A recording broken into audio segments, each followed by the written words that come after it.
Hello, good morning to all of you. How you all. आज मैं बात करूंगा द ट्रीज़ पोएम के बारे में, जो कि बहुत ही सिंबॉलिकल पोएम है, सांकेतिक पोएम है, चिन्हों वाली पोएम है। और इसमें जो हाउस, ट्रीज़ और फॉरेस्ट हैं, वो तीन सिंबल्स हैं जो पोएट के द्वारा यूज़ किए गए हैं। और हम इनको समझेंगे पहले, इन सिंबल्स को, ताकि हम इसको रियली अप्रिशिएट कर सकें इस पोएम को। तो हाउस है वो ह्यूमन सोसाइटी का सिंबल है, जिसमें a man and women live together. और जो ट्रीज़ हैं वो they are associated with beauty, charm, sweetness, shelter and regeneration. जो ट्रीज़ हैं वो सुंदरता से, चार्म से, स्वीटनेस से, शेल्टर मतलब होम से, रीजनरेशन मतलब दोबारा से फिर से रीजनरेट होना, पुनर्उत्पादन होना, उससे रिलेटेड हैं। और ये सारे के सारे ट्रेड्स विमेन के हैं।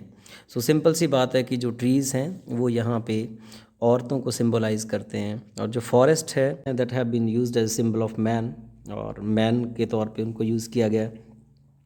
Man like forests for all their usefulness rugged and lack any order. जैसे उनमें कोई, आप समझते हैं, ऑर्डर नहीं है, वो थोड़े रग्ड हैं, खुरदरे हैं, कोई उनकी लाइफ में व्यवस्था नहीं होती है। सो जो फॉरेस्ट्स हैं वो सिंबल ऑफ मैन है। सो पोएट है वो, उसने ऑब्ज़र्व किया है कि सोसाइटी यहाँ पे मतलब मैन का डोमिनेशन है। Man have dominated all the spheres outside their homes और kept women merely as a domestic chattels. और उन्होंने क्या किया है, जो बाहरी जितने भी काम है वो आदमी ने डोमिनेट किए हुए हैं, और जो औरतें हैं उनको घरेलू कामों के लिए रखा गया है, डोमेस्टिक चैटल्स हैं वो कंपेयर करती है कि कैसे जो वर्ल्ड है to the forest that is without tree. और वो कहता है कि जैसे उनके बिना, यानी पेड़ों के बिना पूरा जंगल कैसा होएगा। पेड़ मतलब पूरी औरतें, जंगल मतलब फॉरेस्ट पूरा, जो आदमी का पूरा संसार, यानी आदमी का पूरा संसार औरतों के बिना कैसा होएगा। वो कहती कि उसमें तो कोई ब्यूटी नहीं होएगी, कोई ग्रेस नहीं होएगी, कोई म्यूज़िक नहीं होएगा, सब तरह डार्क और डल हो जाएगा सब कुछ। किसी भी तरह से उसमें कोई इंटरेस्टिंग चीज़ नहीं होएगी, नीरस होएगा, अंधकार हो जाएगा, कोई मधुरता, संगीत कुछ भी नहीं होएगा।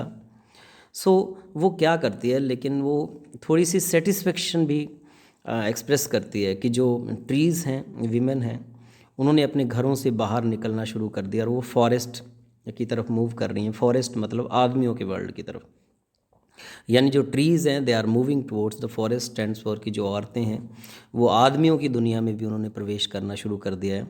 और उसको इस बात से बड़ी खुशी है कि इससे फॉरेस्ट में फिर से क्या आएगा, सुंदरता आएगी, मधुरता आएगी, उसमें चीयर आएगा, म्यूज़िक आएगा, ब्यूटी आएगा, और वो डेसोलेट नहीं रहेंगे। यानी पहले की तरह वो खुरदरे, बुरे और विदाउट एनी ऑर्डर नहीं रहेंगे, वो अच्छे हो जाएंगे। और जो पोएट है वो बहुत ही पॉजिटिव है इस बात को लेके। वो कहती है वो धीरे धीरे जा रही हैं, जो ट्रीज़ हैं वो धीरे धीरे जा रहे हैं, यानी औरतें धीरे धीरे जा रही हैं। वो सेम बात होगी, like a patient etherised on the chair. जैसे कि पेशेंट को अभी अभी जिसको छुट्टी मिली हो अभी अभी, और वो धीरे धीरे अपने घर जा रहा हो, उस तरीके से जो औरतें हैं उनकी गति है, और वो मतलब वहाँ पे पहुँच रही हैं आदमियों के वर्ल्ड में, फॉरेस्ट्स में। इतनी को उनकी स्पीड है, like a newly discharge patient half dazed moving to the clinic doors. तो ऐसे वो मूव कर रही हैं धीरे धीरे। देन अगर हम और शब्दों में कहें तो पोएट को थोड़ी सी सेटिस्फेक्शन है कि औरतों को अब आदमी के बराबर अधिकार मिलने शुरू हो गए हैं, और वो भी उसके साथ कंधे से कंधा मिला के उसके साथ चल रही है। और जो एंड्रीने रिच हमारी पोएट है वो चाहती है कि आने वाले दिनों में और भी बेटर चीज़ें होने वाली हैं, औरतें और भी ज़्यादा आगे बढ़ने वाली हैं, and she is feeling very satisfied. So ये वो पोएम थी जिसमें जो ट्रीज़ हैं वो औरतों को सिंबलाइज़ करते हैं, जो फॉरेस्ट है वो आदमियों को सिंबलाइज़ करते हैं, पूरे आदमियों के वर्ल्ड को सिंबलाइज़ करते हैं।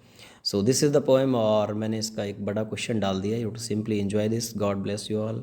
बाय।